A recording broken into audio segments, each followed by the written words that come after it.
Mañana, este lunes 10 de octubre, continuamos aquí en Negocios Televisión y recibimos ya a Inés del Molino, directora de cuentas de Schroders. Inés, muy buenos días. Buenos días, Eva. Bueno, vamos a hablar hoy, vamos a romper un poco el guión, vamos a hablar de economía circular, pero primero, antes de nada, vamos a ponernos en situación de qué estamos hablando. Pues efectivamente, vamos a romper un poco el guión porque es algo que nos debería preocupar, pero que el día a día probablemente lo va echando hacia abajo en nuestra lista de prioridades. La economía circular no es otra cosa más que el ser conscientes de que hoy por hoy, para satisfacer las necesidades de la población, consumimos 1,7 veces más de lo que la Tierra nos puede suministrar. Es decir, estamos abusando de una forma bastante importante de los recursos que tenemos. Y si somos conscientes de que para el 2050 seremos cerca de 9.000 millones de personas en el planeta, tenemos que empezar a trabajar y a remediar ese abuso que se hace. Es cierto que tenemos que tener también en cuenta que no solamente las administraciones públicas, porque es verdad que ya hay muchos programas que se están empezando a dar cuenta y así lo implican la hoja de ruta que se van marcando, no solamente es trabajar contra el cambio climático, es ir más allá, sino que también cada vez más la conciencia de las personas, es decir, la conciencia de la sociedad en decir, oye, vamos a ser un poquito más cuidadosos con cómo estamos consumiendo y hasta qué punto estamos desperdiciando, ¿no?, esos recursos. De manera que eso es la economía circular, el conseguir que incluyamos en nuestro vocabulario palabras como el reutilizar, reciclar, reacondicionar, para poder aprovechar todavía más los recursos que estamos tomando de la naturaleza. El tomar, hacer y desperdiciar que se convierta en tomar, hacer y reaprovechar. Buen cambio de términos. Decías 1,7 veces más, es lo que gastamos, ya es bastante con lo que decías, pero a partir evidentemente de esa cifra, ¿por qué es tan importante la economía circular? Pues porque hemos empezado a medirlo. Cuando las cosas se pueden medir es cuando yo creo que se hace patente un poco la importancia. Y la huella global que se está calculando hoy por hoy, es decir, la extensión que necesitamos para ganadería, agricultura, pesca, materias primas, todo lo que nos podamos imaginar, nos implica que a día de hoy nuestras necesidades necesitaríamos 170% más de terreno para poder abastecerlas. Es decir, que estamos en una situación un poco crítica. Vamos a ponerlo también en otros datos. Solo el 16% del plástico se recicla. Es decir, es muy poquito el dato del plástico que se recicla. El 80% de los plásticos se desperdician.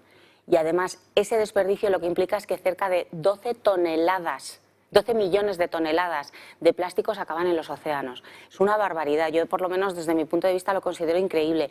1/3 de los alimentos se desperdicia. Es que cuando te lo ponen así en números, yo creo que es cuando se hace más patente. Y ya cuando te dicen que 32 millones de metros cúbicos de agua potable se desperdician por fugas en el sistema, ahí es cuando ya dices, Dios mío, con la sequía que tenemos, con los problemas de agua que tenemos, y se nos están yendo 32 millones de metros cúbicos por el desagüe sin ser conscientes de ello. Entonces, ese es el impacto, esa es la importancia, que si tenemos que, para luchar contra el cambio climático, bajar las emisiones un 45% respecto al 2010, también tenemos que ser conscientes de que los recursos naturales, los finitos y los infinitos, porque si los infinitos nos les dejamos recuperarse, tampoco podemos pensar en que vayan a seguir siendo infinitos. Así que tenemos que ser conscientes y tenemos que ponernos manos a la obra. Hablando de esa economía circular, los números lo han dejado bien claro y patente, como decías. ¿Qué implica para los inversores? Para los inversores implica una oportunidad que va a ser de una magnitud brutal. Nosotros hemos estimado que se van a necesitar 4,5 billones de dólares al 2030 para conseguir empezar a realizar todo este cambio, toda esta transición, que se habla mucho de la transición energética, que sí o sí va a tener que suceder, pero es que esta transición también es absolutamente imprescindible.